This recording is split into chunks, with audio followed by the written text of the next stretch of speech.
Good evening, everybody.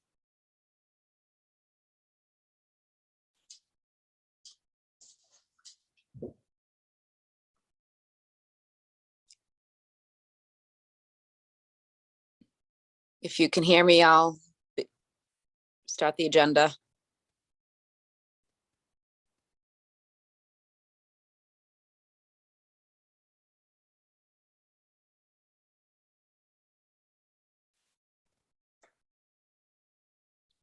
Dr. Cushing, can you hear me?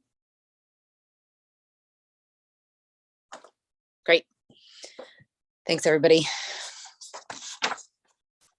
Monday, March 7th, 2022, regular meeting, 6:30 p.m. in the Howard F. Alden Memorial Chambers, Medford City Hall. You can also call in by using 1-929-205-6099. Please enter meeting ID when prompted, 949-9095-6841. Member Rousseau, will you please call the roll?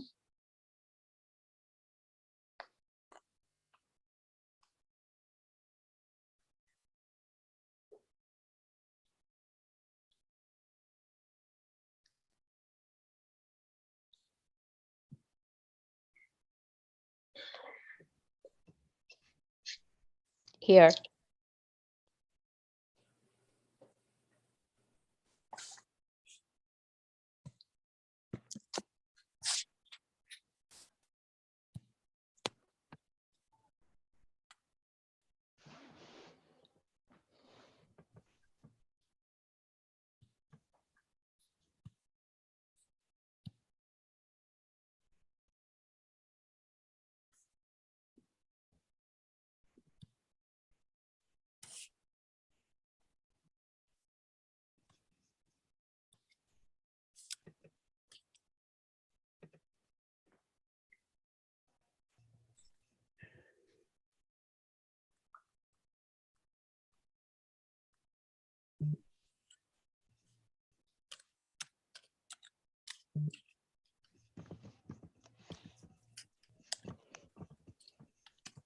I can't hear you. I can hear Brianna.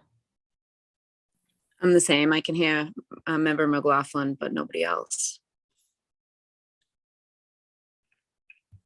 I'm switching. Mayor, can you hear me?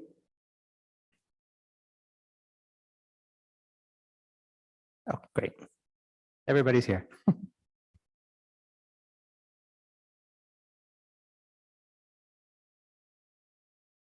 Mayor, the roll is complete.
Mayor, can you hear us now? Yes, I can. Okay. Now I The roll can. is Yep, the roll is called. It seems like I couldn't hear everybody, but I'm assuming everybody's present. Are there any student representatives on the call, Dr. Cushing? They are not in the Zoom as of yet. Thank you. If we all may rise to salute the flag.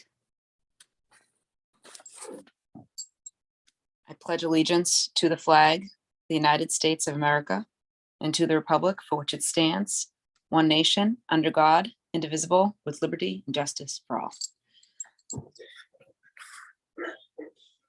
We have the consent agenda, approval of bills and payrolls. regular school committee meeting minutes from 2/28/22. Is there a motion for approval? Second. Motion for approval, seconded by member Rousseau. All those in favor? Aye. Mayor. I think since two of us are remote, we have to do roll calls for everything. Okay, roll call, please. Thank you. Member Graham, Yes. member Kretz, member Hayes, Yes. member McLaughlin, Yes. member Mustone, member Rousseau, yes, Mayor Longo Kern. Yes, 7 in the affirmative, 0 in the negative. The consent agenda is approved. There is no report of subcommittees. And number 5, we have report of the superintendent. Number 1 is superintendent's updates and comments. Dr. Maurice Edouard Vincent. Good evening. We meet tonight on the anniversary of Bloody Sunday, which took place March 7th, 1965 in Selma, Alabama. Over 600 people marched in civil rights demonstration that ended in violence as state troopers attacked the marchers as they made their way over the Edmund Pettus Bridge. The violence was televised nationwide and led to demonstrations across the nation against this horrific event. The outrage led to the passage of the Voting Rights Act of 1965, which President Johnson said at the time, "It is our effort to right that wrong." I mention this because we have all heard about various states who are considering bills which could limit voting rights for Americans. We must remain vigilant, as voting rights are one of our most sacred rights that we have. As stated in my Friday message, we are seeking interested parents and community members to participate as members of a playground advisory committee. The members of this committee will work with the selected vendor for the design of the McGlynn Middle and Elementary universally accessible playground. This work will allow this group to make recommendations to improve accessibility at the other school playgrounds in Medford. To apply, please see the link on the blog or email Dr. Peter Cushing at pcushing@medford.k12.ma.us. We have several congratulations in order. Congratulations to the Mustangs Winter Guard, who took home first place in its division at the annual home show. The Mustangs competed against over a dozen Winter Guards. They performed using energetic music and a combination of flags, sabers, rifles, and dance that wowed the crowds. Also, congratulations are in order for the Mustang basketball cheerleaders, who placed third in the state regional tournament yesterday. They will move on to the state tournament next weekend at Worcester State University. Good luck, Mustangs. The Mustang winter sports season is now completed. The boys basketball team made the MIAA tournament, losing by 5 points to Melrose. We applaud all of our winter athletes, girls and boys basketball, girls and boys ice hockey, girls and boys indoor track and gymnastics. We thank them for their dedication and commitment. These teams had to fight through a COVID-filled winter season. Still, they prevailed. Spring sport tryouts begin March 21st.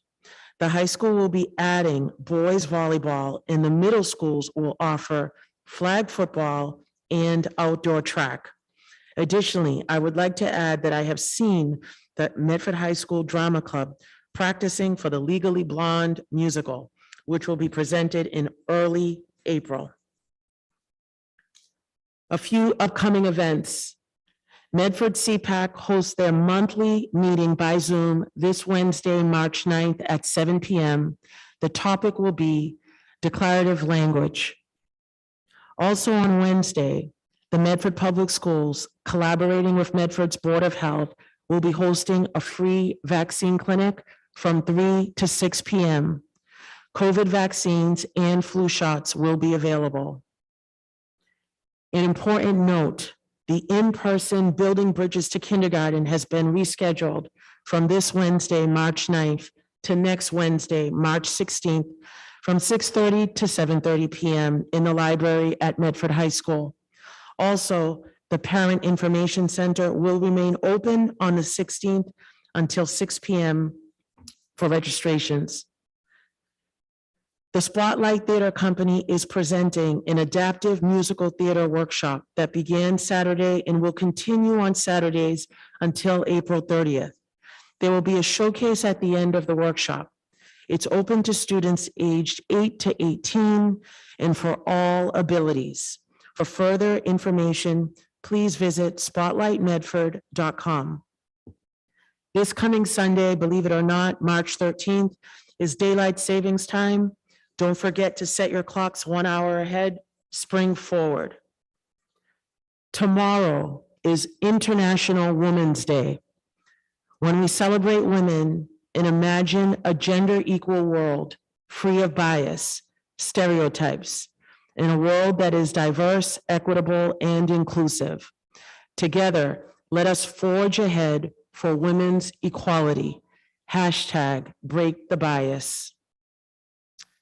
A very important holiday is coming up on March 17th.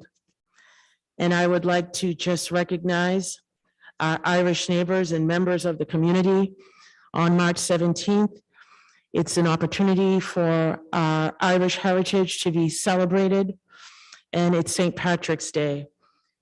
St. Patrick's Day is credited for bringing Christianity to Ireland in the 5th century. We are wishing our Irish neighbors a happy St. Patrick's Day. Also, on March 17th, it is Evacuation Day. When the British evacuated Boston during the Revolutionary War, we do hope that our Ukrainian friends can find hope as they battle for their continued freedom and the pursuit of life. Also, I would like to share on March 18th, our Hindu neighbors will be celebrating Holi, a religious festival of colors. It celebrates the triumph of good over evil and the changing of the seasons from winter to spring.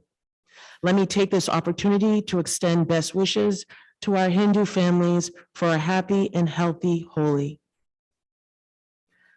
Finally, in closing, I say as your proud superintendent, that the horror of war that we are seeing right now and the unchecked aggression that is on display as the world observes the Russian invasion of Ukraine.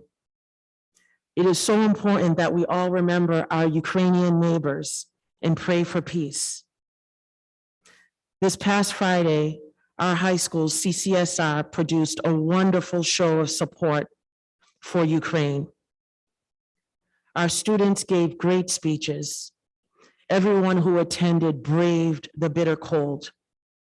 I want to thank our parents and community members who came out to support the event, and many, many students. I would like to thank Senator Pat Jalen and school committee member Paul Rousseau for attending. For those in our community who might be interested in helping the Ukrainian people, donations are being accepted by UNICEF. Additionally, our McGlynn Middle School students, CCSR students, are collecting first aid items such as Band-Aids, gauze, medical supplies, scissors, antibiotic creams, Tylenol, Advil, flashlights, batteries, all kinds of toiletries such as deodorant, toothpaste, and toothbrushes, and books. That collection will be taking place until March 11th. I would also like to extend a very special thank you to Mr. Christopher Donovan, a community friend and partner of Medford High School. He came to campus and set up all of the blue and gold lights. We want to thank the city's DPW department for coming out Friday night and providing additional lighting, and our custodians, everyone working together to make Friday evening's event a successful event. Thank you, and those are my remarks for this evening. Thank you, Superintendent. Item number 2 is a COVID update from the Assistant Superintendent of Finance and Operations, David Murphy, and Avery Hines, the Director of Health Services. They'll report on the operational updates and pending COVID shifts in the Medford Public Schools. Mr. Murphy? Thank you, Ms. Graham. Good evening, members of the committee. This will be a very short COVID update as you know, met just last week and covered a variety of COVID-related topics, including our transition to new phases of our COVID prevention efforts. I did say to the committee last week that I would report back this evening related to how the mask policy transition would be implemented with respect to transportation.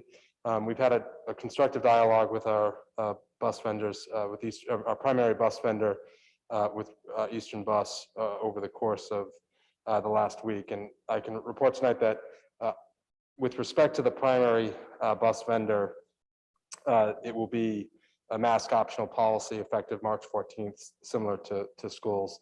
We're working in cooperation with Eastern Bus to be able to support their employees with regard to additional masks and testing supplies if they are in need of them. But for students riding the Eastern Bus, it will be a mask optional policy. I'd ask for some indulgence with respect to the specialized transportation services and the students riding on other vendors, and we'll report back most likely via email, and certainly communicate that out to all affected families prior to the end of this week. Aside from the transportation piece, Ms. Hines provided to you a public health update data with regard to our final week of surveillance testing. We completed over 2,200 tests and had a positivity rate district-wide under 1% at 0.41%.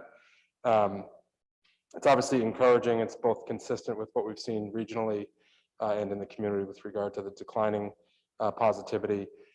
We've also reached a point where our rapid test distribution has exceeded our currently our most recent surveillance testing numbers. So we have over 2,600 students, close to 2,700 who have registered to receive the rapid tests on a weekly basis.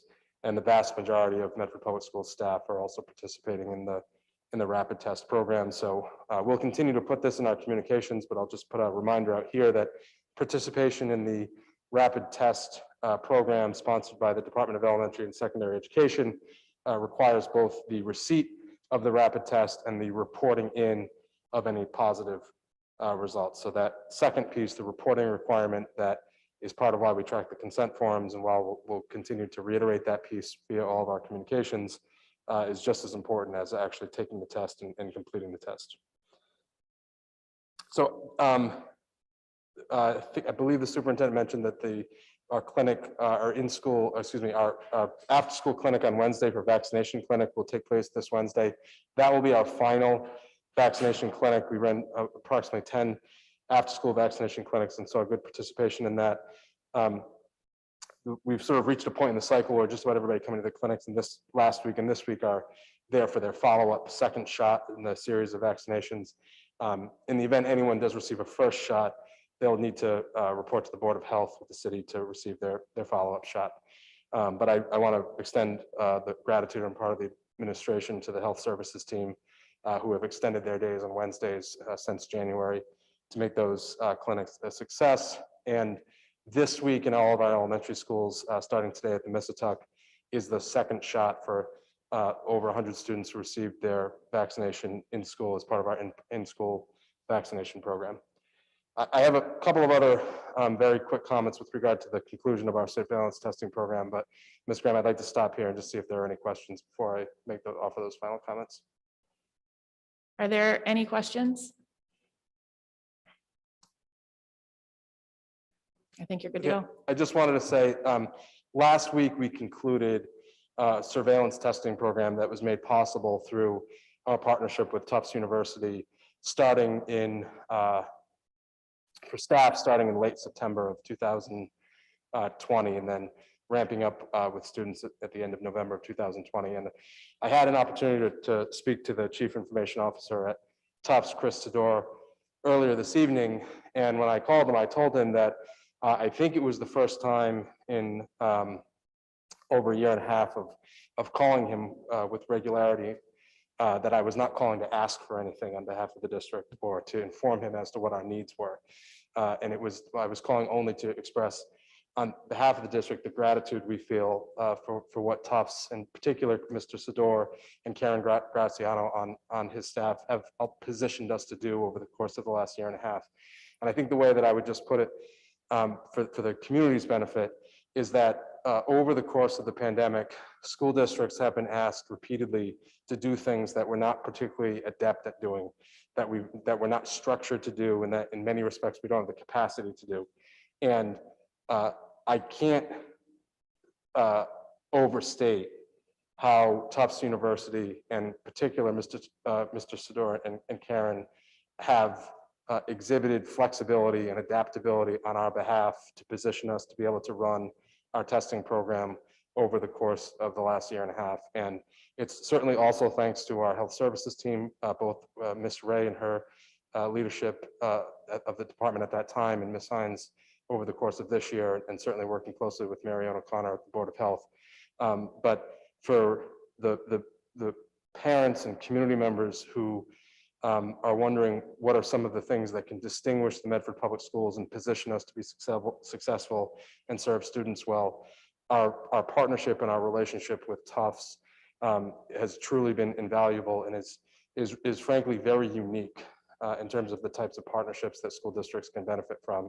And so I just wanted to use this opportunity to say publicly how indebted we are to the Tufts team and to all the contributions they've made to us over the course of the last year and a half. So if you happen to see any Tufts administrators out, or if you're a neighbor of some Tufts students and they're keeping you up, just keep in mind that we could not have done the work that we did without them, and we'll always be very grateful to them for that.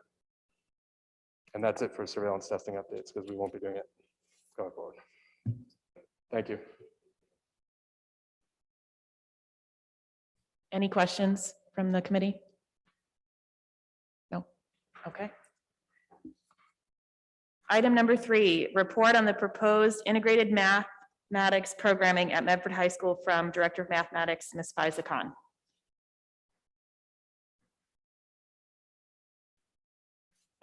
Thank you for having me here. I believe everybody has a copy of my slides and the FAQs. So I'm here today to propose the addition of integrated mathematics pathways to the mathematics education that we are offering in Medford Public Schools. I would like to start out by giving a short description of what pathways in mathematics are according to the Massachusetts frameworks of 2017.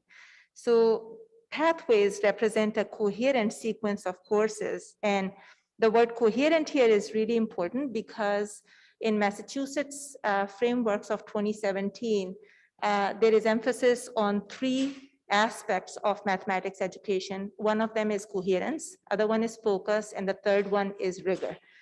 So pathways represent a coherent sequence of courses which give all students access to math education in order to get them ready for future studies. Math pathways provide students with more equitable access to a foundational core curriculum and increase opportunities to pursue directions of interest. The pathways empower the students to choose what learning style works for them. While both pathways listed below start with the same basic concepts, the students can choose the courses in their later years at the high school, which align with their own interest for their post-secondary goals. So currently we are offering the traditional mathematics pathways, and that's what we have done for quite a few years. It's the AGA sequence, or Algebra 1 Geometry, Algebra 2 sequence. We would like to introduce integrated mathematics pathways, where it is course 1, course 2, and course 3.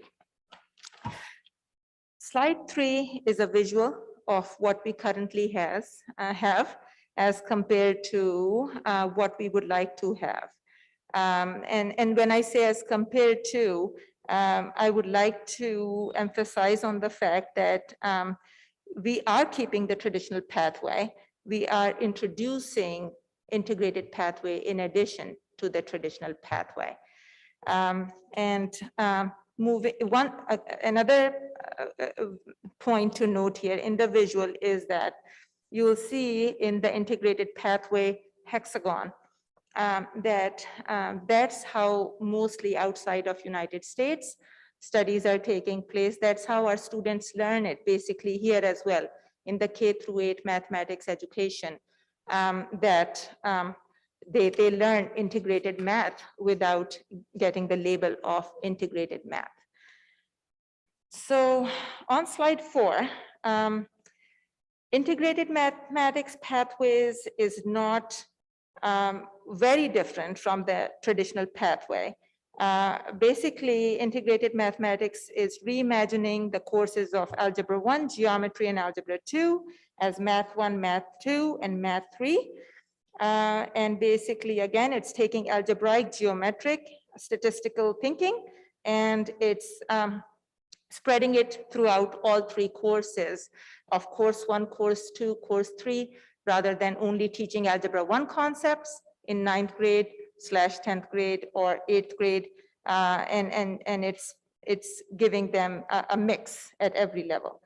The integrated pathways the pathway covers the same exact standards as the traditional pathway because this is an approach that is also introduced in the Massachusetts framework. So they want to make sure same standards are covered, whether you cover them in a mix or whether you cover them as a standalone course.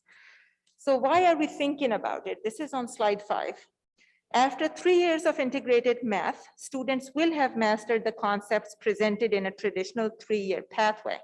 However, we expect students' problem solving and reasoning skills to be much stronger because integrated math more deeply explores the relationships among algebraic, geometric, and statistical concepts.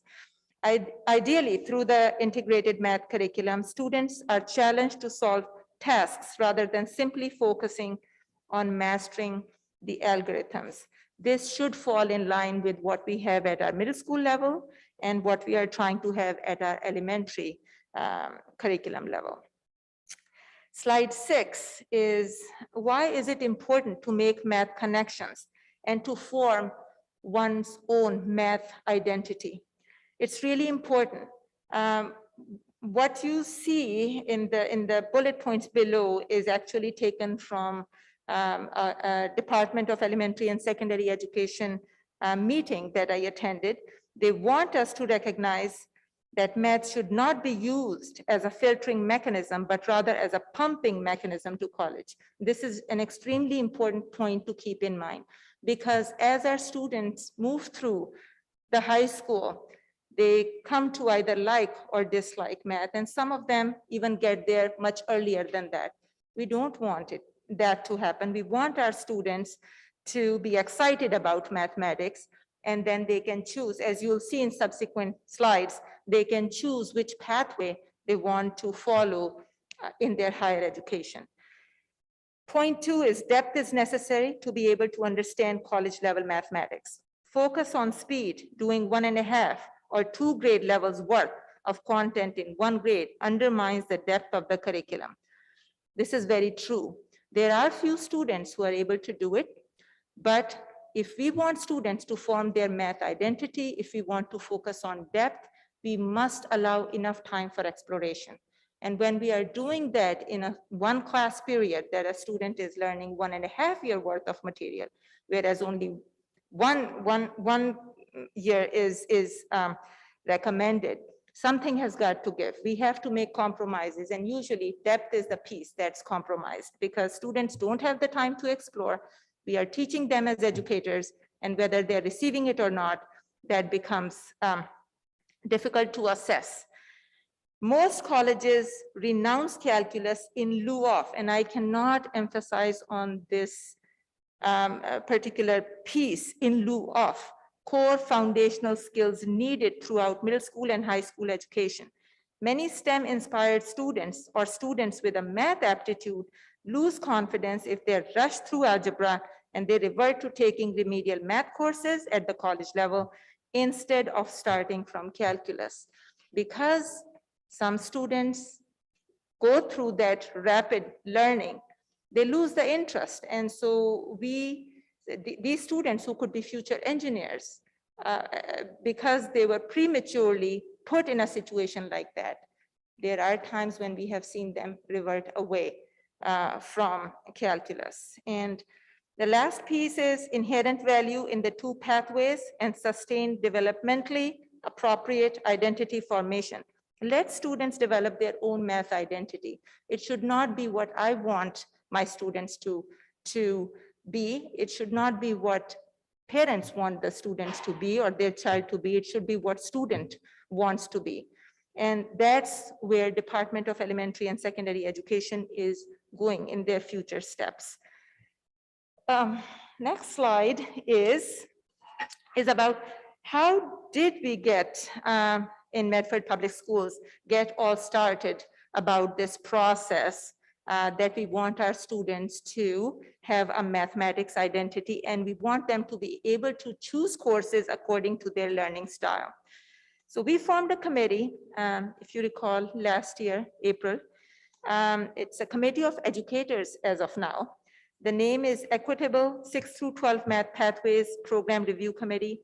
We started out by reading NCTM's Catalyzing Change in High School Mathematics. We read related articles. We talked about and discussed the growth mindset through Jo Boaler's articles and through her books. We reviewed the existing course offerings at MHS, MVTHS to analyze if we are serving all our students. We discussed the pros and cons of offering a new pathway. We worked on course descriptions before we can introduce it so that we know what our mission is. And we reviewed different programs also to see if they'll be a good fit for the students that we have here.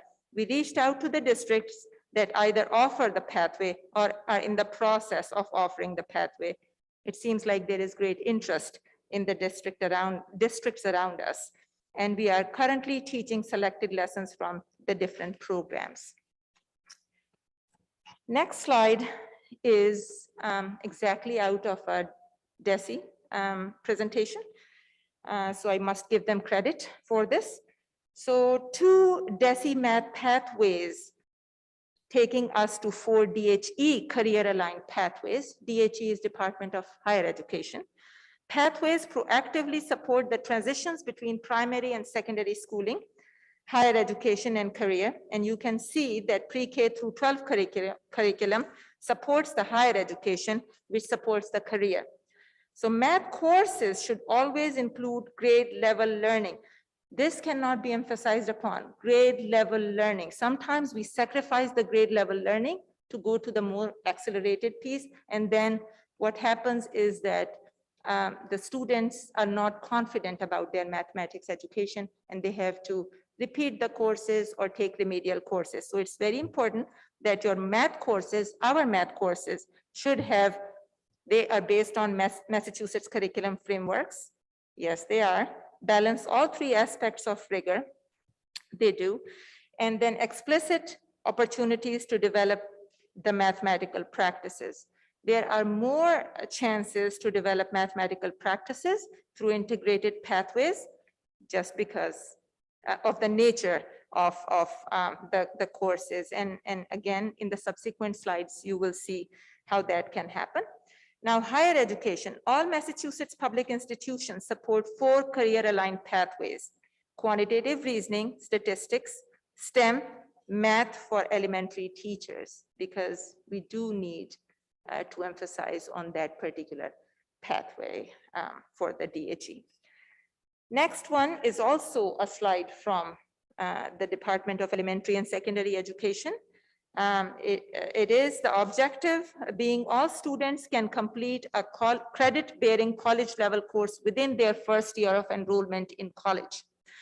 So recent shifts in Massachusetts public higher education, and please note this is higher education, not Department of Elementary and Secondary Education. So we are talking about grade 13 and above, 4 distinct career-focused mathematics pathways. We just saw them. A to B alignment. A to B is associates to baccalaureate programming. Multiple measures for course placement other than AccuPlacer. For those of us who are not familiar with AccuPlacer, it's a test that's given to students who enter college, 2.7 cumulative GPA if you graduated high school within 3 years, and a customized placement test created by Massachusetts higher education institutions. This test is given to the majority of students, and many students, believe it or not, who have taken calculus at high schools, not just in Medford public schools, are referred back again to take a remedial course. That should not be the case if we stay on our objective stated right on the slide on the top. All students can complete a credit-bearing college level course within their first year of enrollment.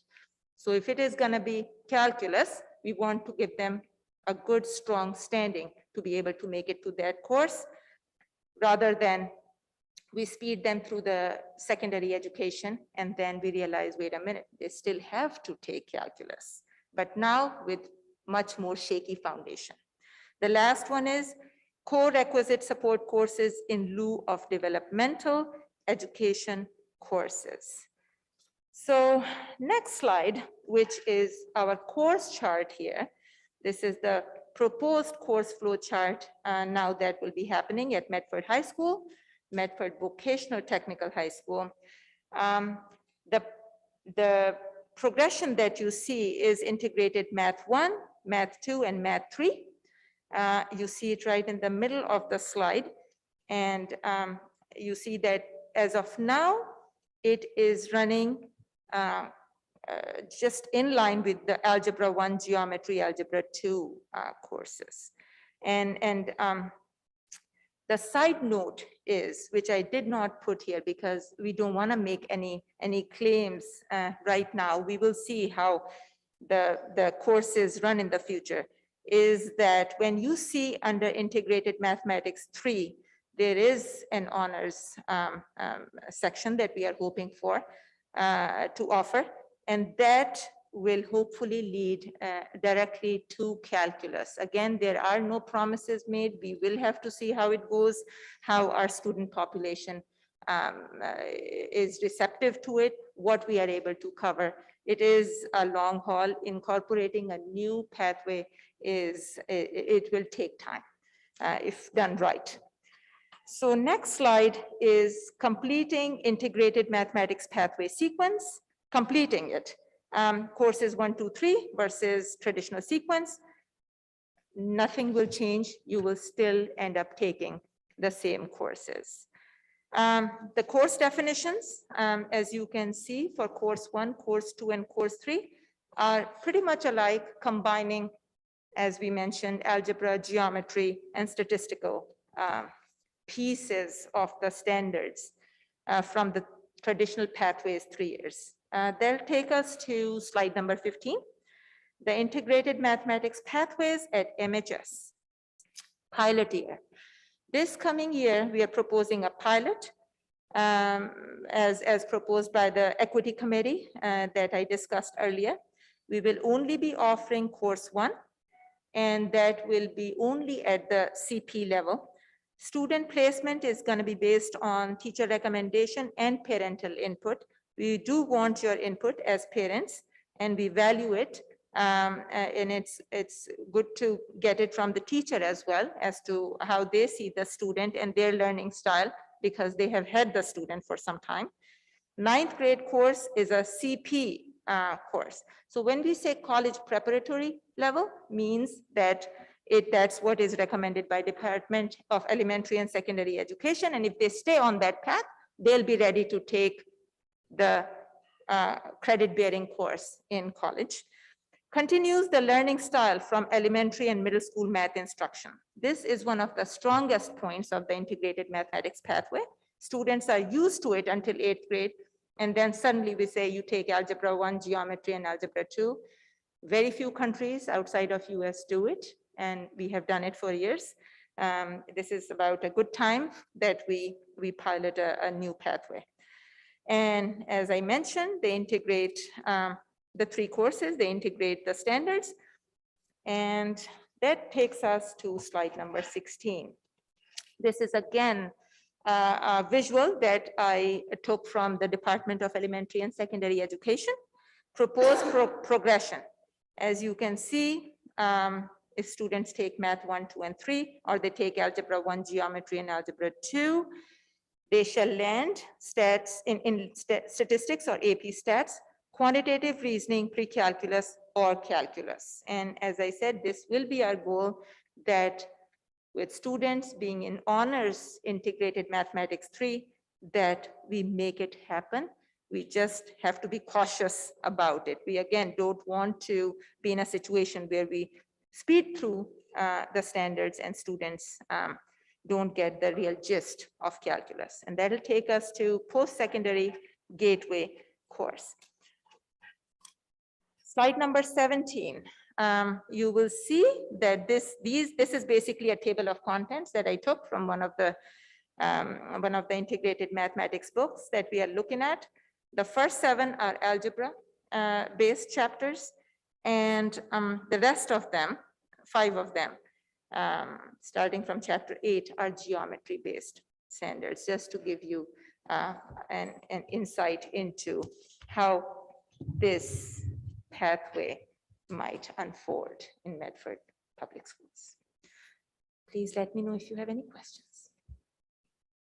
And I just want to mention that there was a parent session that was done with Mr. DeLeva to the 8th grade parents. It was recorded, it was sent out to all the parents. We answered the questions to the best of our ability. The FAQs, there were quite a few of them, but these are the distilled ones, and I think capture basically what was asked and what was answered on that particular night. Thank you. Member Rousseau? Thank you. I'm very excited by this integrated approach.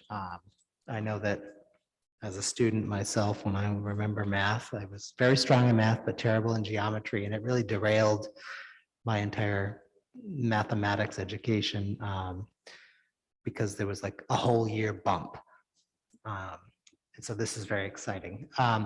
I have a number of questions. I'll just ask 2 and then we can go round robin if other people have questions and come back to me. But so how will this be reported on report cards in the student record? Because I mean, I have to admit, I don't remember how colleges consume the student's record, but a math course simply saying course 1 probably isn't much to go on and much to compare when they're looking at students to admit.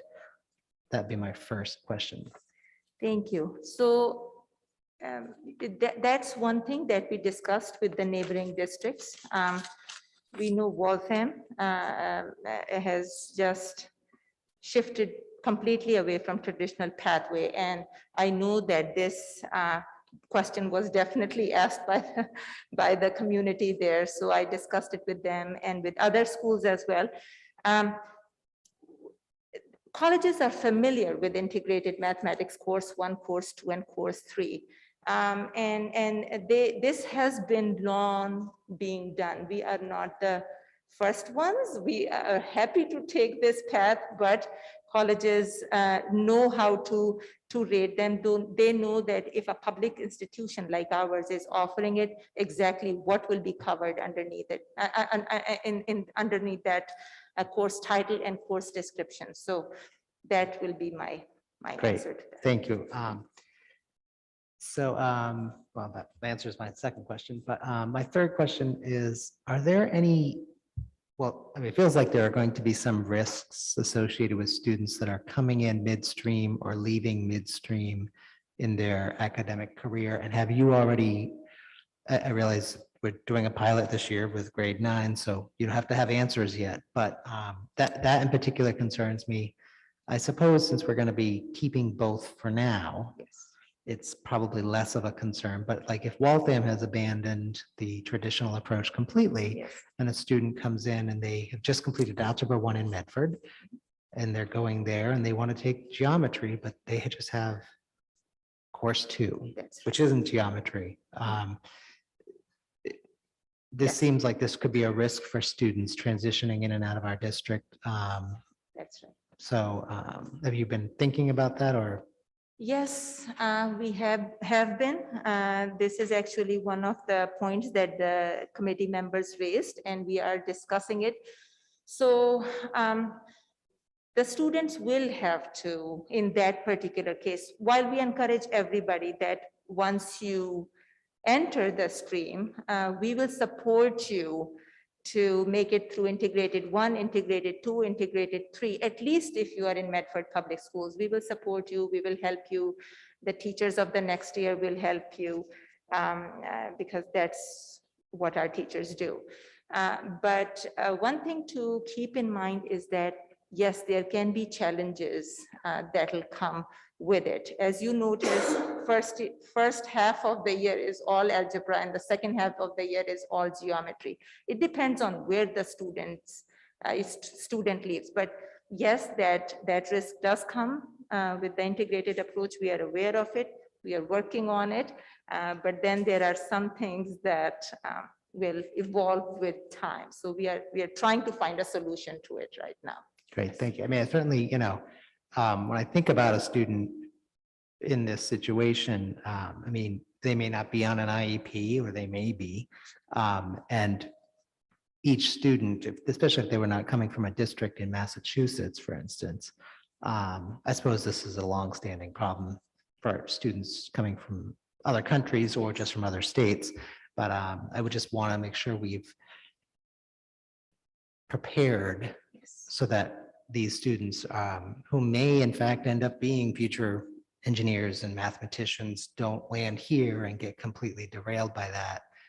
Because it seems like too much to ask that the math teacher who is teaching a curriculum to the class of students is then also attempting to teach a totally different curriculum, frankly, to 1 or 2 students in their class. So I know that you said you've been thinking about it. It's just something that worries me because we do have relatively high turnover of students, although I don't actually know where is that in the younger grades or in the older grades. And so for students that are experiencing those transitions, they're often experiencing them, especially mid-year, not in the best of circumstances. So we just want to make sure we can find a way to take care of them and help them along their academic careers. I'll just ask my last question since I only have one more. Does this create any problems or has the MCAS already been aligned to this? So that's a great question. We have looked at this pathway. Initially, we did not look at it from the lens of MCAS.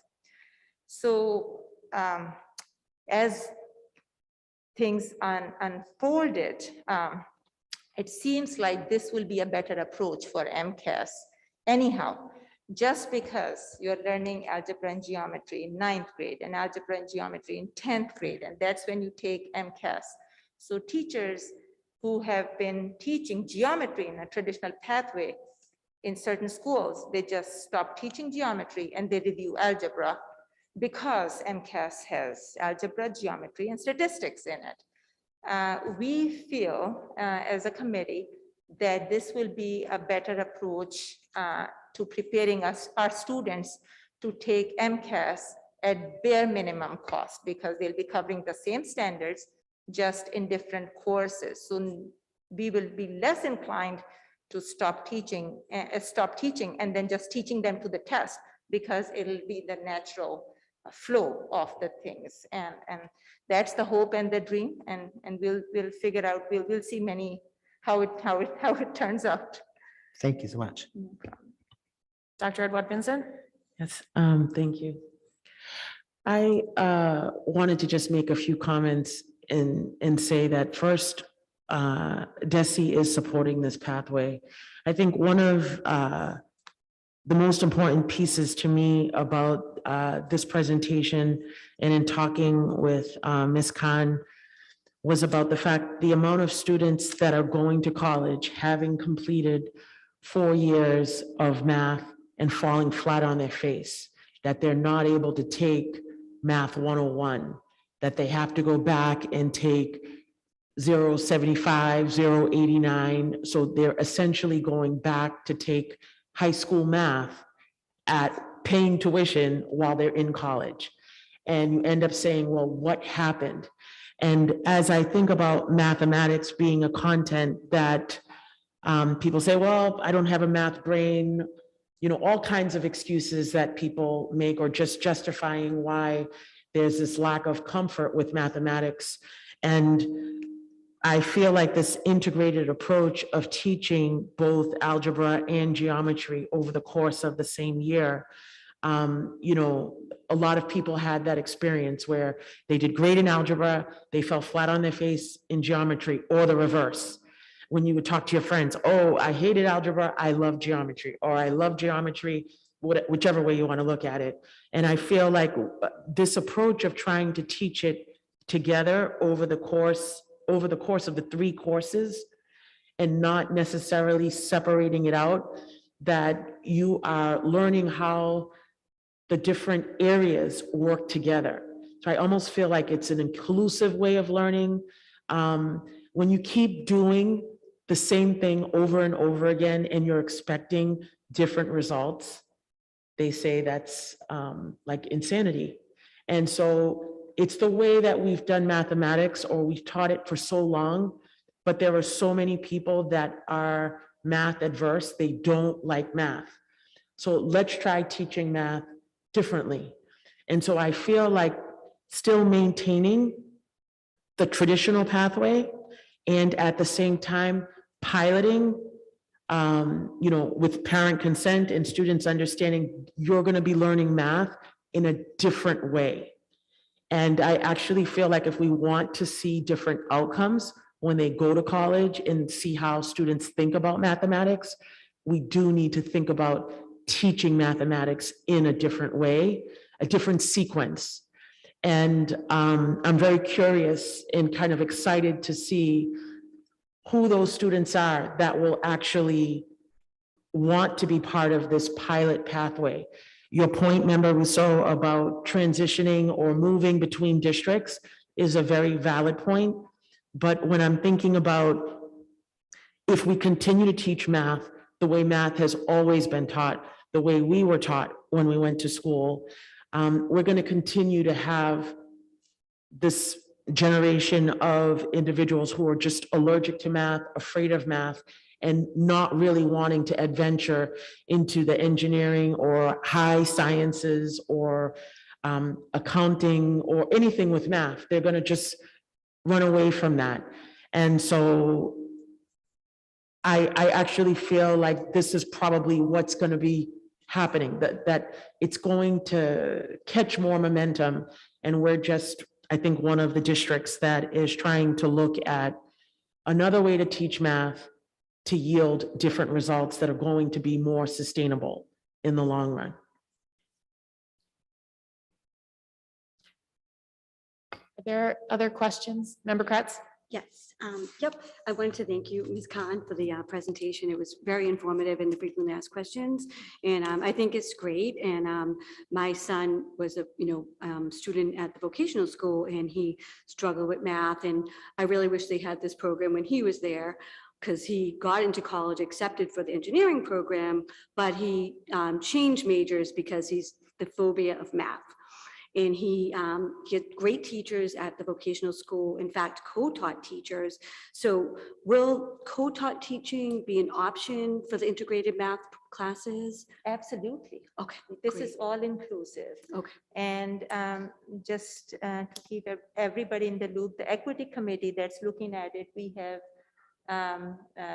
teachers who are co-teaching. We have students with disabilities, teachers who are supporting, and we also have English learners, teacher also in the committee, so that we can get their input on this new pathway. So yes. Thanks. And so it says the student placement is based on the teacher recommendation and parent input. Is there going to be a decision date? Like, will the students and the families know where they're going to be going, whether they're going into integrated math, or are they just going to fill out a form that says, I want to go traditional route, or I want to go integrated math? Mm-hmm. So over the last week or so, Mr. DeLeva has gone to both the middle schools, and he has given presentations to the students. And I know we had the open house course selection night at the high school where I was there, and So was Mr. Deleva. We were able to answer the questions. The process shall take place as follows. The students, with their parents' help, fill out the form. The teachers also recommend them. And then we go from there. They can come to the teacher and say, you recommended me for Algebra 1, but I would like to be in the integrated 1 course, and we will go from there. We like to value that, and we would want to value it. The teacher can go back and, that's a conversation that can be had between the student and the teacher, but we always take parent recommendation, input over everything else. Our job is to advise, and we will continue to advise, but the selection is the final process, and that's done by the student and the parent. And one last question, because we're approaching the budget season and this is going to be a new pilot. Will we be needing any additional math teachers? What if there's an increase in, integrated math versus, traditional pathways? I was just thinking ahead. That's a great question. We are thinking about it. That's something that the committee will be discussing in its next meeting coming up in a week. That's on the agenda. I am in talks with Mr. Deleva, and let's see where that takes us. But that is definitely on our radar. Yes. Thank you. Yes.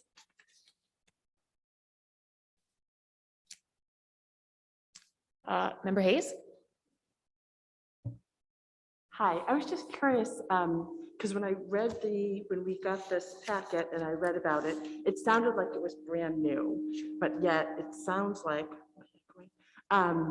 maybe it's been around for a while and there are a lot of districts doing it. Can you give just a quick, I don't want to take too much time, but just how long has this integrated pathway existed in Massachusetts anyway?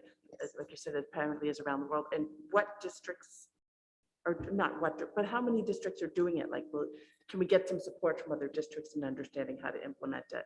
That's right. So I'll answer your second question first, is that we have had multiple guest educators from other districts who are doing this, who have come in and spoken with our equity committee members who proposed and are willing to go this way and wanting to go this way, and they have done research. So we have talked to Waltham. I know Somerville is moving in this direction.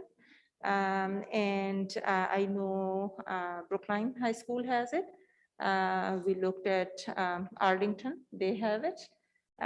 Some districts are only offering course 1 and course 2, and then they go to course 3, and they don't offer it. They offer pre-calculus, but we would like to incorporate 1, 2, and 3 as given to us by DESE, as suggested to us by DESE, and not play around too much with the sequence that they're suggesting, because we are new to this. So, and fidelity is extremely important in the first few years of either a new program or a new pathway. So that's the first thing. If you don't mind repeating your first question again, so that I answer it with much detail. You might have already answered it just in the course of it, but just a general sense of how long has this existed, it seems new. Yes, it has. That's a great question. It has existed for quite a long time. At least I would say before 2017 frameworks, we had 2011 frameworks. So it's definitely in 2017 framework, and it's definitely, I would say, in 2011 framework too. So it has been around for a while because of these districts. Only Waltham and Somerville are the newer ones in this. Arlington has had it for quite some time, and Brookline has had it for at least 10 years. So yes.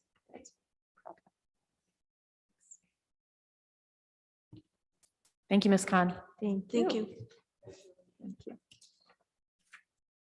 We have a report on February Camp Mustang at Medford High School presented by Director of People Services, Joan Bowen, and the Assistant Superintendent of Elementary Schools, Ms. Suzanne Galusi.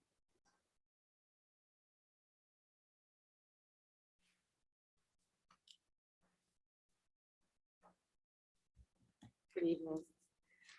Good evening. So we're here to present just a little update on how Camp Mustang, the first of the school vacation weeks went for February vacation. On this first slide, we discussed this as we explained Camp Mustang to this body previously. We just wanted to have this slide in here just to review a little bit of the purpose for Camp Mustang for both of the vacation weeks. So it is a way to keep students anchored to school throughout the vacation. So this way they have time to still socially engage with their grade level peers from across the district, as well as have an opportunity to participate in some enrichment activities. Students were provided with several different choice activities, which Ms. Bowen will explain and discuss on an upcoming slide, that were prepared by Medford Public Schools employees. The offerings, as we previously said, focused on both academically rich enrichment opportunities as well as movement and physical opportunities.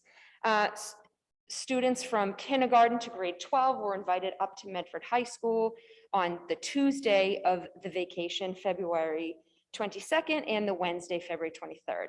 The morning session was dedicated to our elementary students in grades kindergarten through grade 5, and the afternoon was dedicated to the secondary students in grades 6 through 12. All of these offerings took place at Medford High School. So as you can see here, we had a little bit over, around 300 or a little over active registrations when we sent this out to families in Medford. As you can see, for the first day, for the elementary morning session, we were expecting 187 students, but 148 showed. And for the PM session for the secondary, we were expecting 56 and 47 students participated. On the second day, our numbers went up slightly, and at the elementary, we were expecting 212 students to arrive, and 171 participated in the activities. And in the PM session, we were expecting 56 secondary students, and 42 showed up for the camp. And these are some of the activities that were offered on both days. So some of the activities were on Tuesday and Wednesday. Some just occurred in the morning for either elementary students, and some occurred in the afternoon just for secondary students. But as you could see, we had a wide variety. There were STEM activities, team sports. There was cookies with Chef P, cosmetology, friendship rocks. So there was a wide range that the students were really excited about, and we got some really good feedback from parents regarding their activities that their students participated in. You can go to the next slide, please. So these are just some pictures of the different activities that were offered. This is Jumpstart Music, and the students had an opportunity to get a jump start on their band and orchestra instruments.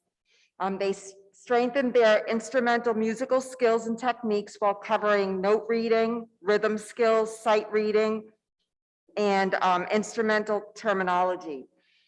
They had the upper level students working with the elementary students, and both Ms. Chang and Ms. Rello reported that it was a great success and everyone had a great time. The next activity was a STEM activity, which is ice cream making. Students, this was for secondary level students, and they were able to make their own ice cream and apply principles of chemistry to make the process more efficient and maximize production. All the students made vanilla ice cream, and they were able to eat the ice cream before they went home. So it was great to see. They seemed to enjoy it. I didn't get to taste anything, but it looked really delicious. The next activity was CAD and robotics and engineering.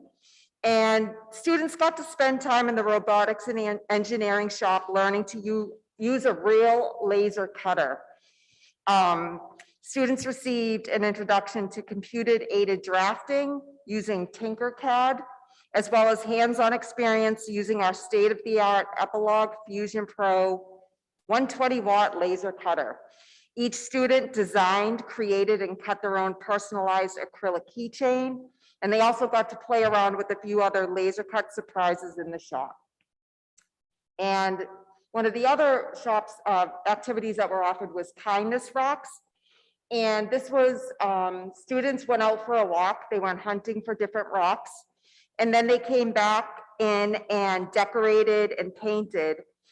This was all based on the Kindness Rocks project, which was started in 2015 with the goal of cultivating connections with communities and lifting others up through the simple acts of kindness. These rocks will be distributed through Medford, throughout the city of Medford, sorry. So as Ms. Bowen expressed, we have gotten some great feedback from families as well as staff and students about the opportunities that they had on the February vacation. So we have already planned to bring it back for the April vacation. As you can see here, for the same 2 days, so it would be the Tuesday and the Wednesday, following a similar format. Culminating both of these activities for the vacation weeks, we're going to follow up with some surveys so that we can gather some input in terms of like plans moving forward. But we're going to keep the same format for this as for right now. Many of the same opportunities are going to be offered again to families. We are just finalizing that registration form now. We do have a few staff that were unable to offer something in February. So they're able to offer in April, so there will be some newer opportunities as well. So we'll be sending out this information about the April Camp Mustang, all the offerings and registrations to the community.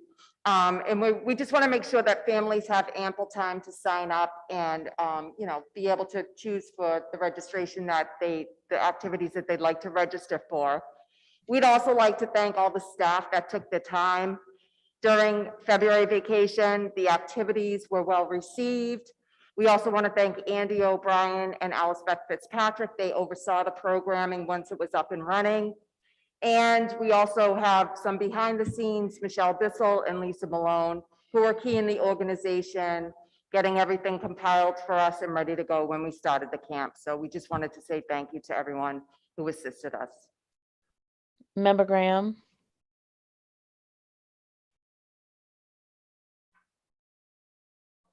Can you hear me? Member McLaughlin.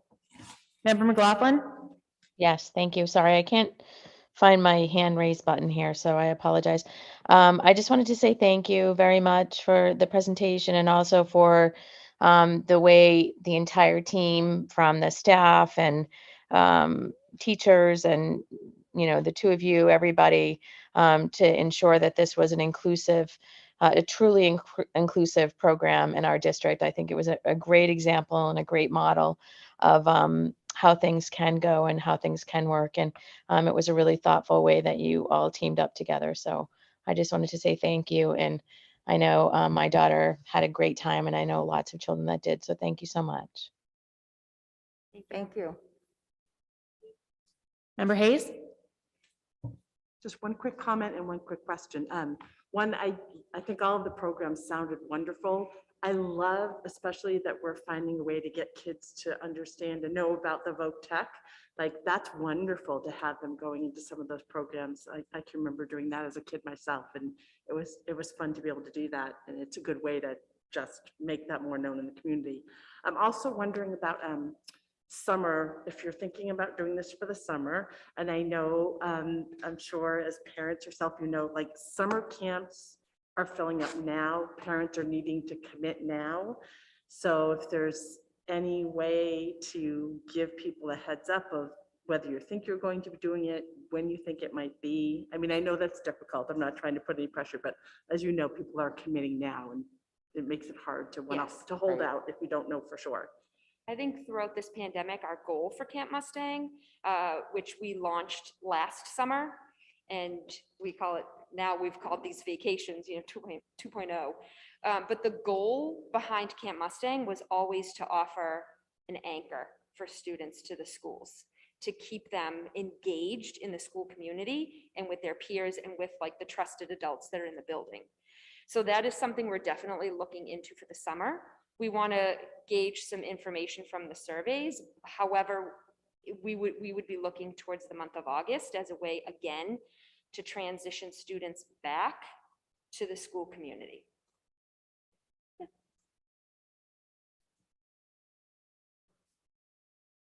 Member Ms. Stone?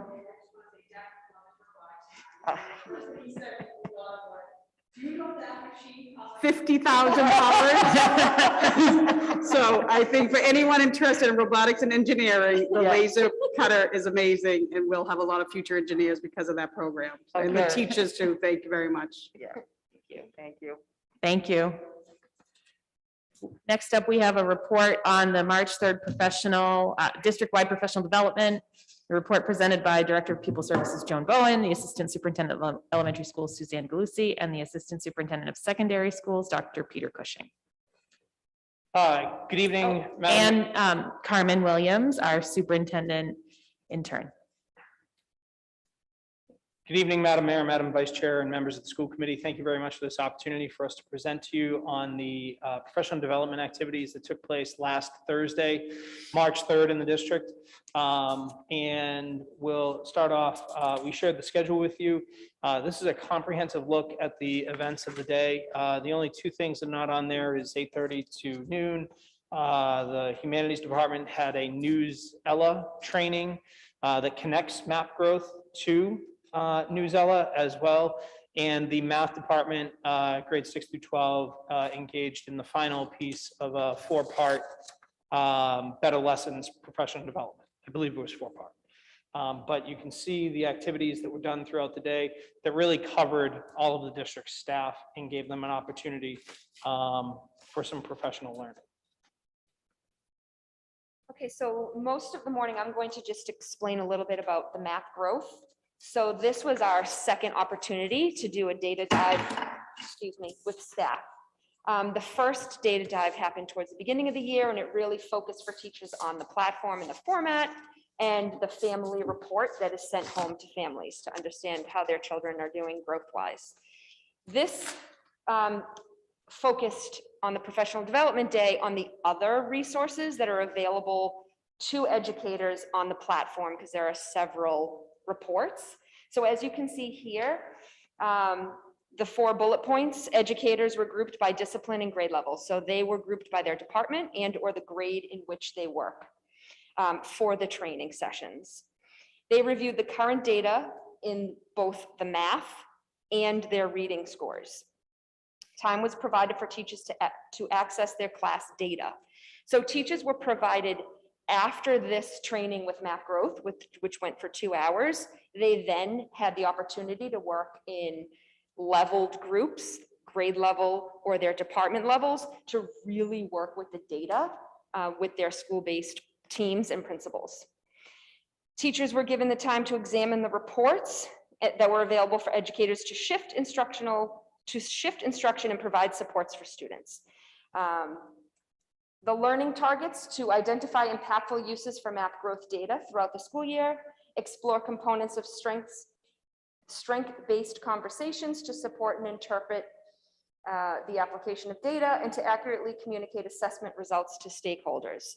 So in the participation, Dr. Cushing and I were a part of these trainings as well. We stuck with one particular level. Dr. Cushing can speak about his. I stuck with kindergarten, just to make sure we heard the complete, we were part of the training for one complete source. And so teachers were brought through various other report forms and shown exactly how to access the data to create student groups, to move instruction, as well as to really target the growth that students are making throughout the year.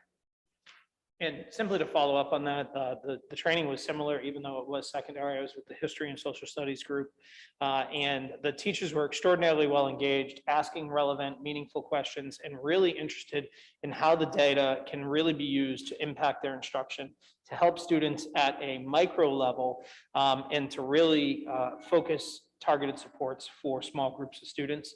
The day went overall very smoothly with just 2 minor technical challenges at the start of the day, but we were able to resolve those fairly quickly, and teachers were very patient with our partner as we addressed those brief technical issues. The special education staff, we did our final training with Alan Bloom in regards to IEP writing. Special education teachers, related service providers, we spent 8:30 to 11:30, fine tuning our writing skills. We looked at, all year long, we've looked at various aspects that we want to improve when it comes to our IEPs. The disability statement, accommodations, that sort of thing. So this was our last training with Alan for this year. We are now, as a district, coming up with a plan for teachers on how to implement what we've learned in these 4 sessions. And then what we're hoping to do next year is have Alan come back and work at the building-based level, specifically with teachers and teams of teachers, to fine tune what we learned this year. And then our other hope is that he could do a presentation to CPAC next year, so the parents can understand what are these changes that they're seeing in the IEP process and how we've changed some of our, the ways that we write the IEP goals and objectives, service delivery page, that sort of thing. So we were really happy to have this training with Alan, and it was very well received by staff for this year. So we're looking forward to continuing our work with him next year. Cool, thank you. So I worked with Eric Greenberg and the paraprofessionals on March 3rd, and it was a continuation of our work that we did on November 2nd. Part of that work was training paraprofessionals on aspects of their job as far as working with students in the classroom. But we also recognize that the paraprofessionals are a critical working group, and we want to keep them. We want to retain our paraprofessionals. Right now, the district has a turnover rate of about 20% every year with paraprofessionals. And so we asked them, what's working well for you in your school? And they talked a lot about when they are able to develop meaningful relationships with their teachers. That really helps when they're clear on their expectations for how to work with students and execute behavior plans. They feel effective. And so we took that data and we created a virtual resource bank for them. Some of the materials are videos, some are reading materials, but we categorize them for the paraprofessionals to say, here are more supports outside of our structured professional development days. And we encouraged them, gave them some time to look at those materials and investigate them. The big takeaway was that paraprofessionals are vested in our students and desire community. So another important piece was our ability to bring all of them together, even though it was virtual. They don't have a lot of time to interact with paras in other buildings or even in other programs within the same building. So it was a great opportunity for them to come together and learn from each other, as well as the materials we provided. Thank you. And finally, to close out the day, the entire district staff, paraprofessionals, school and district leaders, as well as our teaching corps, we're all on a district-wide Zoom. The presentation was led by Teachers 21.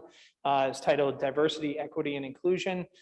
We had returning presenters from our November Professional Development Day, Chris Taylor and Gabrielle Palmer.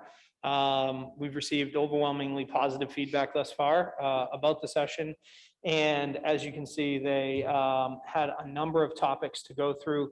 The overall goals for the presentation were to really have teachers do some self-reflection. There was some pre-work for teachers to do, really to focus on bias and culturally responsive teaching, frameworks for equity, really looking through that lens of equity in various frameworks that can be utilized, practical learning experiences, and then link assets to instructional practices. One of the things with a great professional development is that sometimes you don't get to all the things because it spurs really good discussion. And there were really good questions and really good discussion from many of our staff members verbally when they were able to engage through it. We also were able to do a breakout room, which we were able to successfully launch. Zoom sometimes gets quirky with that many people in that many breakout rooms, but we were able to successfully launch and deliver it well. And so without going into too much detail with the information in front of you, we will be sharing the entire PowerPoint presentation with the staff as was promised by the presenters. And so that represents our March 3rd Professional Day of Learning for our faculty and staff. Thank you. Thank you. Thank you. Are there any questions? I think online.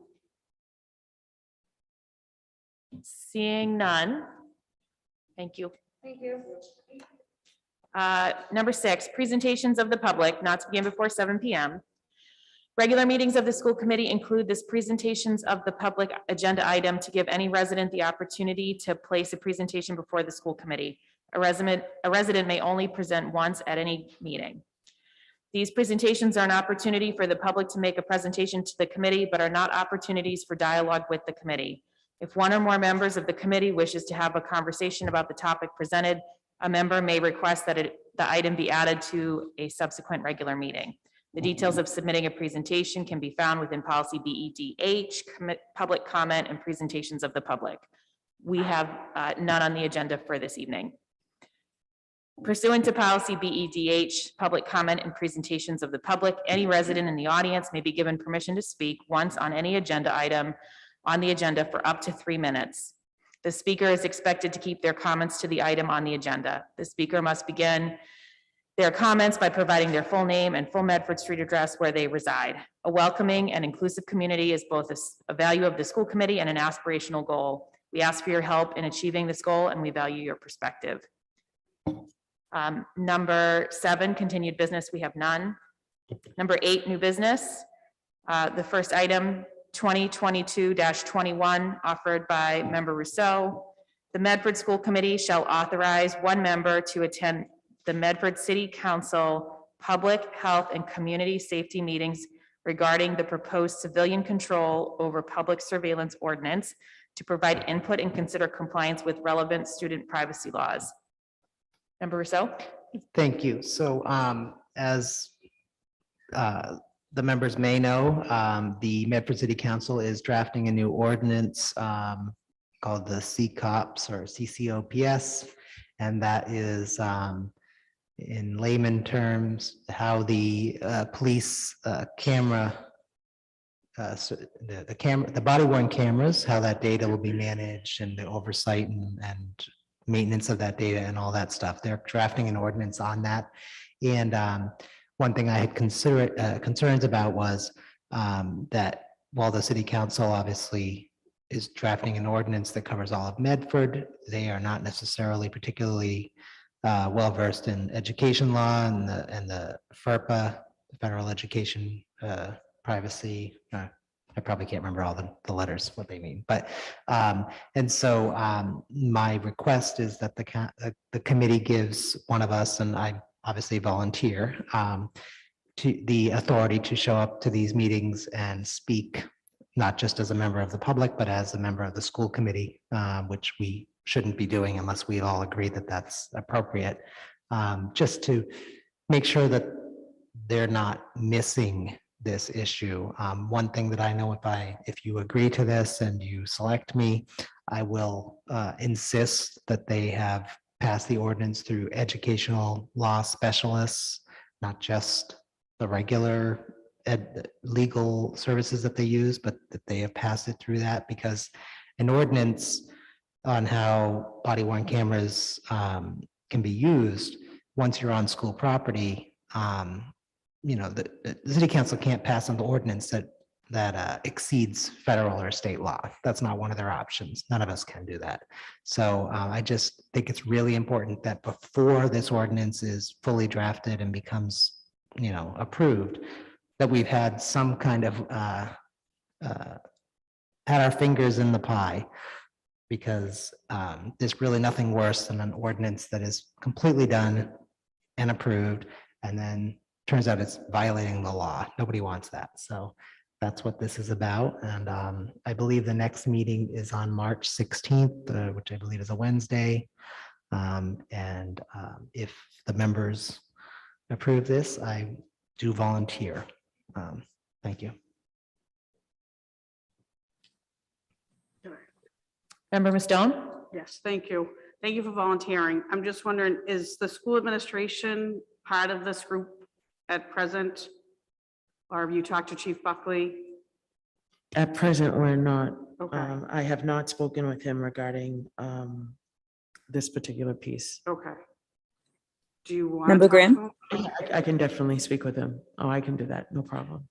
And then, remember, so, because we're taught on our, with the Mass Association of School Committees, you can't represent us, right? Or you can't speak as a school committee member. You're going to report back to us to make sure what they're proposing follows education law? Well, I'm not a lawyer, so I can't actually make that determination. But members, we as a body can certainly appoint a member to act on our behalf, but that is not to say that I don't have the voting rights on the city council. So when I say acting on our behalf, it's making sure that the conversation is including, okay, when the police show up and they're on school property, that is not the same law as when they're not on school property. And, has the ordinance considered it? Did they actually pull in? Because all their ordinances go through a legal review. They don't just like a lot of our policies, we don't just jot them down and pass them and call it a day. They go through a legal department to make sure that they're meeting whatever laws they need to meet. And it's entirely plausible that that would happen here. But it seems also possible that it could be a blind spot, that this is a relatively new thing, that the police reform, I forget what it's called, the Reform Act of last year around police accountability. That's all from last year, or maybe the year before. So I just think it's important that we get out ahead of it, because if we don't, and the ordinance allows, for instance, the police to come on campus with their recording going on, and then that turns out to be a violation of FERPA, which I don't know that it would be. I mean, again, my point is to make sure that we are, before this is passed, that we are actually making sure that the specialized case of student privacy is really being included in the ordinance when it's drafted. It's not to say that I'm not a lawyer and I could not comment on to whether the language is legal or not. And since I wouldn't be voting, all I'm asking is that you give one of us, and it doesn't have to be me, permission to go and speak for us. And speaking for us, since we're not voting, is not, I would obviously be very happy to come back and report back on what's going on in that group. Mhm. I think that makes a lot of sense, that the subcommittee, that I come back and report to the full committee, what I'm seeing and hearing. And if I have any concerns, be happy to do that. But yeah, so I do think it's really important that, I could just go as a member of the public, but we're not just members of the public. And if I go there and I stand there and I'm talking about school committee policy and educational law, that's not really okay. That's not appropriate for us to be doing that it looks like, whether or not it is, it will look like I'm speaking for the school committee. And so that's why I think it's important that somebody here goes and speaks for the school committee. Mayor? Member Graham? I see it here. Yes, thank you, Member Graham. I don't feel comfortable voting to have somebody go on behalf of the school committee. I would feel comfortable with taking a vote that we ask the city council to allow us to, or even if we just send the ordinance, which I have a copy of, to Attorney Greenspan to look it over and give us guidance. I'm fine with somebody going and taking notes and then reporting back to us, but I'm not okay with approving any one of us just going on behalf of the school committee. This is a pretty tough ordinance to read. Has a lot of substance in it. There's even questions from our legal team in the city. There's definitely questions and insight that Chief Buckley has that he'll go and ask about and give detail about on the 16th. So I just wanted to give my 2 cents. I can't vote to have any of us go as one person to represent the school committee, but if you adjust the motion, I can see how we could approve something that would at least get us notes or have our attorney on the school side review and give us insight.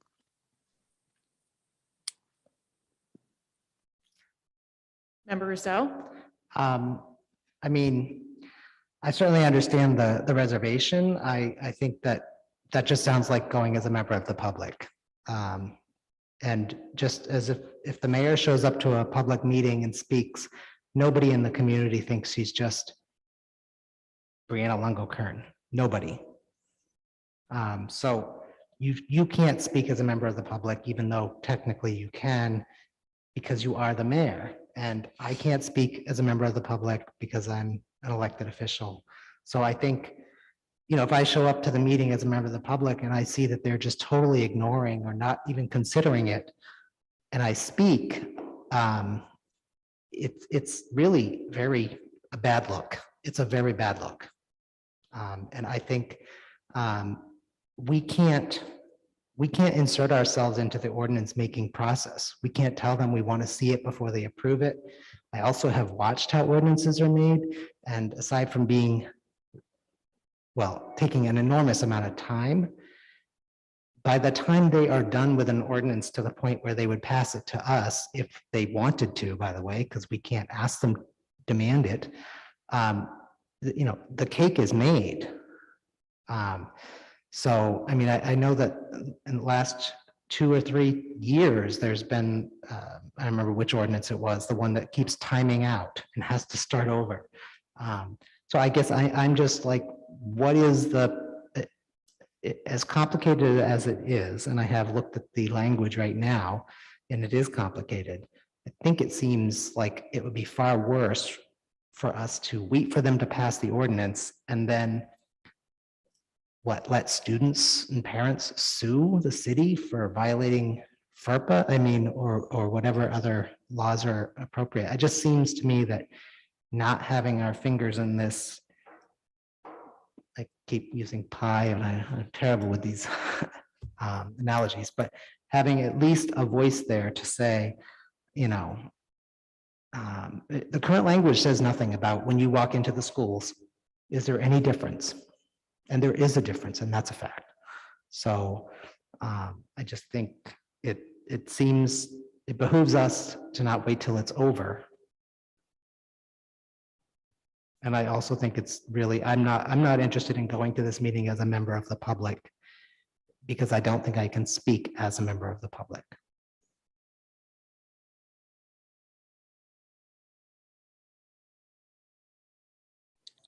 Member Graham? Mayor? Yes, I just want to say that I just have to disagree with that one point. Of course, any of us could go to any meeting and speak as a member of the public. A little different for mayor because there's only one of me, but with regards to needing 4 or 5 votes from a school committee, one person can go from the school committee to give their own opinion on any ordinance that the city council is drafting. But for one to go and give an opinion like it's a consensus of the entire school committee, it's just, you just can't do it. Especially, I mean, unless all 7 of us have read it and had meetings on it and are on the same page, that's one thing. But where it's kind of just being released and the meeting's not till the 16th, I just don't feel comfortable with it.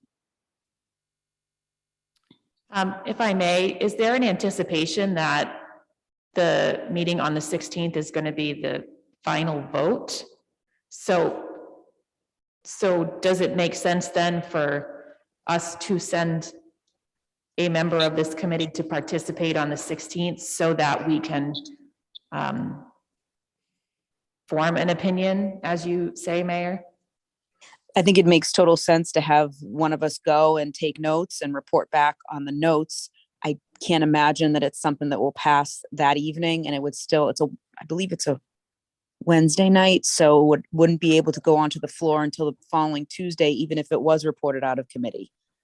And I can also have our legal team on the city side too look at this from a school standpoint, because the attorney that will be going on the 16th has worked on these types of ordinances for different cities and towns, and I can have her look at it from that perspective as well.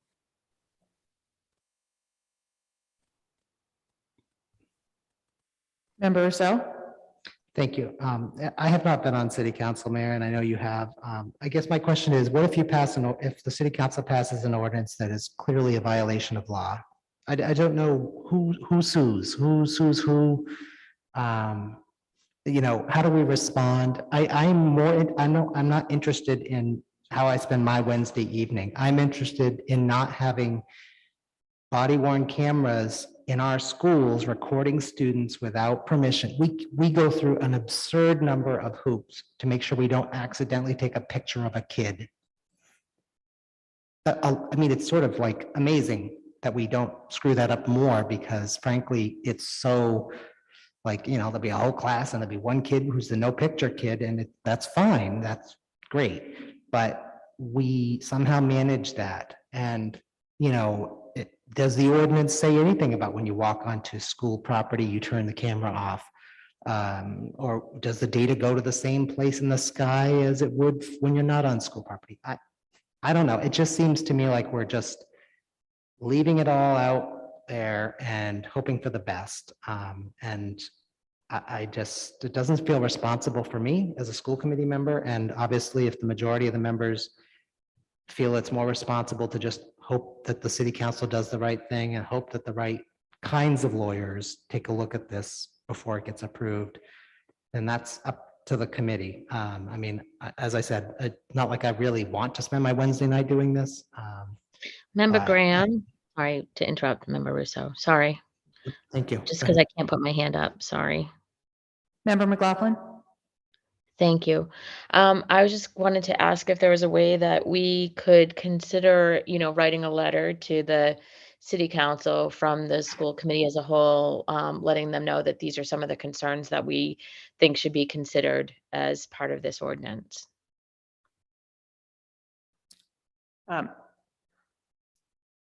If I could, I think we certainly can, but I don't know that we could draft such a letter in advance of the 16th, because we do not have a meeting scheduled to do so. So I think. Oh, I don't think it's, sorry. Schedule a meeting. Just point of information, I don't think it needs to be a collective letter. I don't think it needs to be a meeting to draft a letter. I think we could potentially appoint a member to draft a letter, expressing, the concerns, and ask that they be considered in a way that, it's coming as a collective as opposed to, seemingly from one person. Vice Chair. Member Rousseau? The mayor made a point about disagreeing that we could act as members of the public, and I guess I should have been more clear. Certainly, I have no trouble sending in commentary to the city council when they're drafting a ordinance or making a decision about parking or the budget or, anything that's not related to schools. The moment it's related to schools, I just think it's really a stretch to believe that we are not seen as school committee members when we're making our comments. So in that regard, I think, as individuals, I think we're all welcome to write our letters. I think a letter is different than participating and trying to have a voice at such a meeting. I certainly am happy to write a letter to each of the city councilors and, remind them that school law is not the same as just regular law, and that I hope that they will take the time to consider it. I mean, they may be watching this meeting, but I guess my biggest concern is that, considering how long it takes to write an ordinance, considering the complexity of this and many other ordinances, knowing that they got it right before it's approved and ends up in Unicode, it just seems reasonable. I mean, I know we actually have, the city council has a joint education subcommittee with the school committee that I don't know when that's met, probably not since the new buildings for the middle and elementary schools. And I think other communities do have a joint, I don't think it's a subcommittee, whatever, it's some kind of joint meeting between the city council and the school committee. And this seems like the situation where that kind of thing would be very appropriate to discuss it, but we don't have those at this time. So it feels that, that's in our potential rules if we get to keep that part, that we will do something like that. So considering that so many communities have this joint meeting, it's clear there's a reason, like nobody wants just more meetings, but there are some times when the city council and the school committee really do have to have an interaction, an official interaction, not just a memo to the people or something. So, if there's, we can just vote this down. I can withdraw it. It sounds like there's not support. Is there a motion on the floor? I have not heard a motion on the floor.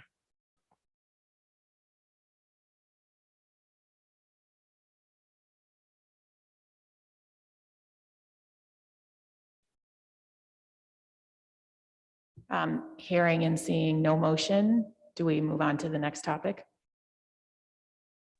Yes, please.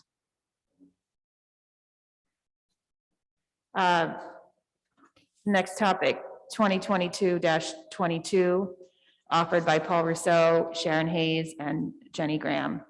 All nurses' offices in every school within the Medford Public Schools will stock an assortment of menstrual care products, including tampons and pads. Effective immediately, these products will be free of charge to students who request them, and students will be supplied up to 3 items at each visit to the nurse's office. Beginning May 1st, 2022, students requesting these products will be supplied sufficient quantities to meet their needs. Students will not be charged for these products. Member Rousseau? Thank you, Mayor. Thank you. Sorry, thank you, Member Graham. I just wanted to read a little statement I had drafted around this. So last Thursday, March 3rd, Senate Bill 1445 was unanimously passed by the Massachusetts Senate. The bill, an act to increase access to disposable menstrual products in prisons, homeless shelters, and public schools, is the culmination of a lot of work by a lot of people. And it is important to mention the names of these people right here in Medford. From 2016 to 2018, Maya Gomez and Willa Driscoll created the Free the Pad project as part of the Center for Citizenship and Social Responsibility. From 2019 to 2020, Christina Zeng and Elizabeth Hunt continued and expanded this work with their tax-less tampons, Free Feminine Products project, also as part of the CCSR. And now Melina McGovern and Mariana Constantara are continuing this important work with their project as part of the CCSR. I want to thank Maya, Willa, Christina, Elizabeth, Melina, and Mariana for all they've done to make sure that this stays an issue that we keep talking about. And I'm very excited that the State House is doing something about it. The lead sponsor of the Senate bill is none other than our own Senator Pat Jalen. Well, she lives in Somerville, but she's our Medford senator. And I want to thank Pat for all of her hard work on getting this to the floor of the Senate and getting it voted, and it was unanimously approved. There are 2 lead sponsors in the House, our own Christine Barber and also Representative Jay Livingstone of Boston. I want to thank Christine and Jay for all of their hard work and all the work that is definitely to come as they attempt to marshal this into becoming law through the House of Representatives. I also want to thank the CCSR and their benefactors who ensured that the resources are available so our students can become the leaders that we know that they can be. And finally, I want to thank the leadership of the Massachusetts Menstrual Equity Coalition and the Massachusetts chapter of the National Organization of Women for their sustained work, which is needed to keep this important effort moving forward. Motion to approve? Second. Motion approved by Member McLaughlin, second by Member Mustone. Roll call.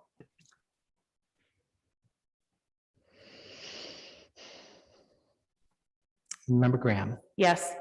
Member Kretz. Yes. Member Hayes. Yes. Member McLaughlin. Yes. Member Mustone. Yes.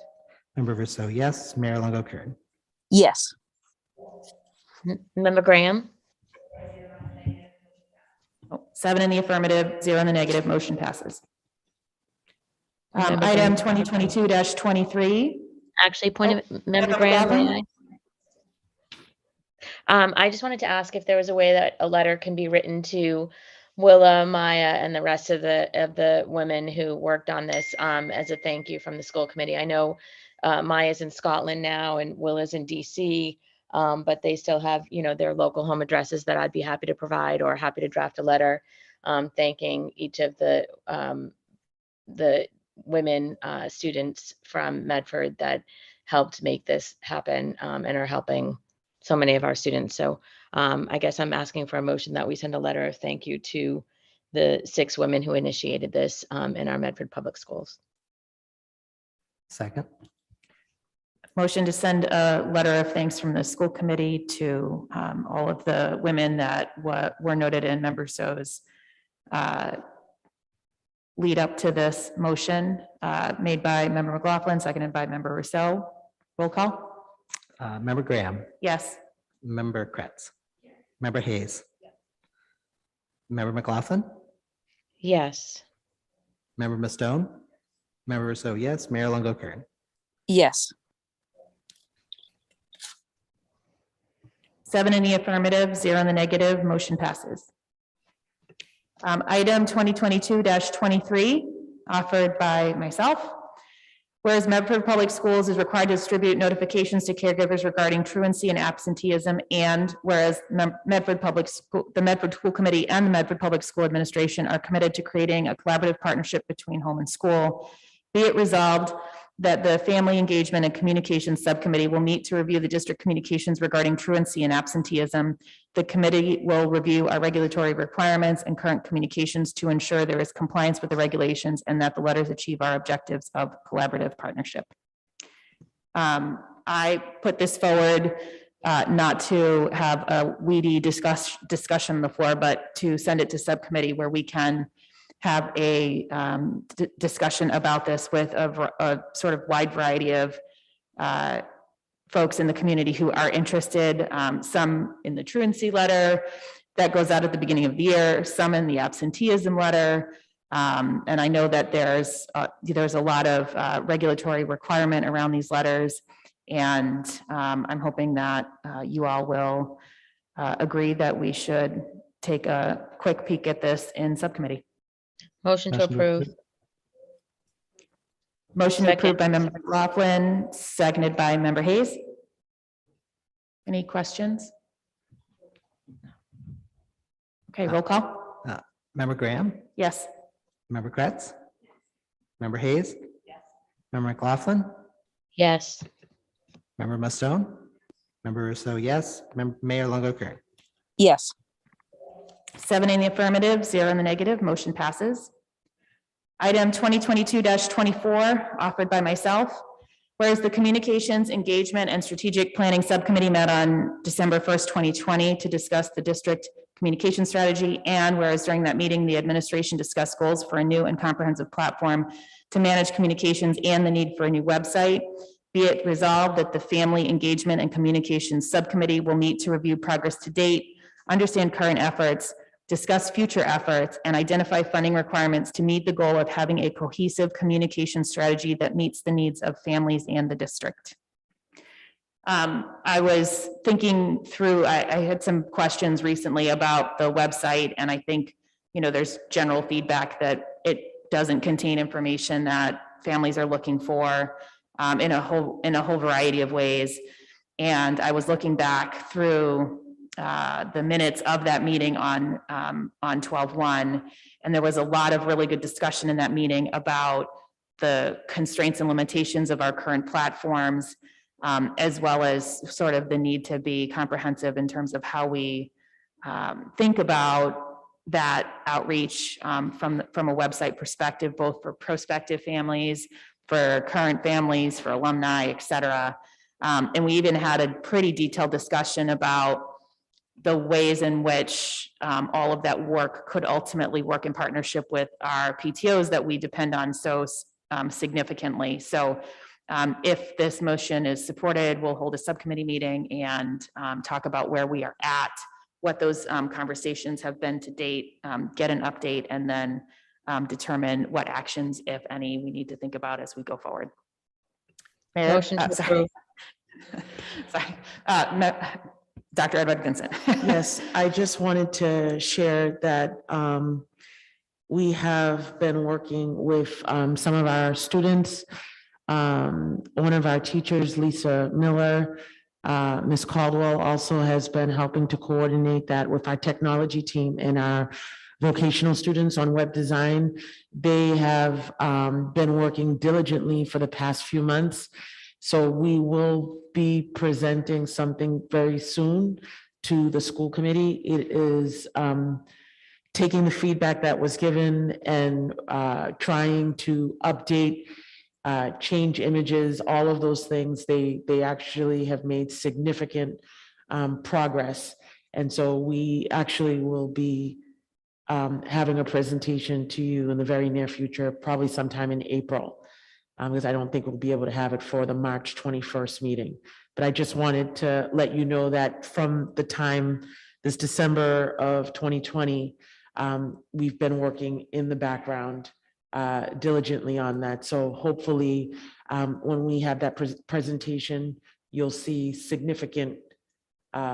significantly better look, user-friendly, and having documents more readily available. So I look forward to bringing that to the committee in the very near future. Motion to approve. Motion approved by Member McLaughlin, seconded by Member Mustone. Roll call. Member Graham. Oh, Member Kretz?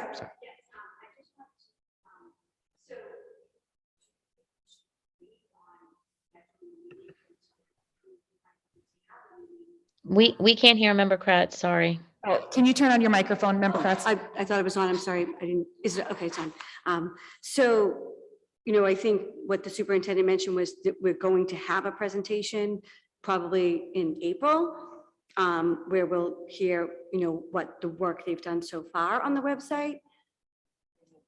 Exactly, so I'm wondering, like, you know, I think maybe we have to wait to have that meeting, you know, if there's further questions, then we would have a subcommittee meeting. So I'm just wondering, you know, if we could hold off on this until we hear from the superintendent's presentation in April. Member Rousseau? Thank you. I think the part about the website I agree with, although the rest of it is about, you know, the communication strategy, because I think the website is definitely a part of our communication strategy, but I think it's just one piece. So, I mean, I think the other parts of a cohesive communication strategy, I think we still need to, you know, in particular, I'm interested in understanding more about like the funding requirements. None of this stuff is ever free. So that's why I would still support this. I agree that the website part, you know, that there's probably, until we have it, we can't really probably say much. Although maybe during the subcommittee, there can be a sneak peek, maybe. Yeah, I definitely can have it presented to the subcommittee. If we could, I can figure out where we are and schedule the subcommittee meeting and have the new website launch take place at the school, at the subcommittee meeting, so that the subcommittee can actually see it in real time and then report out. The subcommittee can report out to the larger committee. Yeah, because I think I would, you know, I love websites and technology and all that stuff, but this big meeting does this big, there's nobody here, but this format doesn't feel like the meeting to go through the website and for us to poke around in it and really dig in. And I think a subcommittee is a much better place for that. But again, that's just a piece of the communication strategy that I think, I'm not part of this subcommittee, so I have to admit it's out of my wheelhouse. I don't know who else is on it. I'm not on that, right? No, okay. So I would still support moving forward with this, but the website part is actually just part of the whereas. It's not what what should be done. Are there any other questions? Roll call? Member Graham, Yes. member Kretz, Yes. member Hayes. Member McLaughlin, Yes. member Mustone. Member Rousseau, yes. Mayor Longo Kern. Yes. 7 in the affirmative, 0 in the negative, motion passes. Item number 2022-25, offered by Jenny Graham and Paul Rousseau. The wellness policy ADF for K to K-8 students will be sent to the Rules and Policy Subcommittee for revision. The subcommittee shall hold at least one working session that invites members of the administration and the public to provide input on the goals and requirements of the revised policy.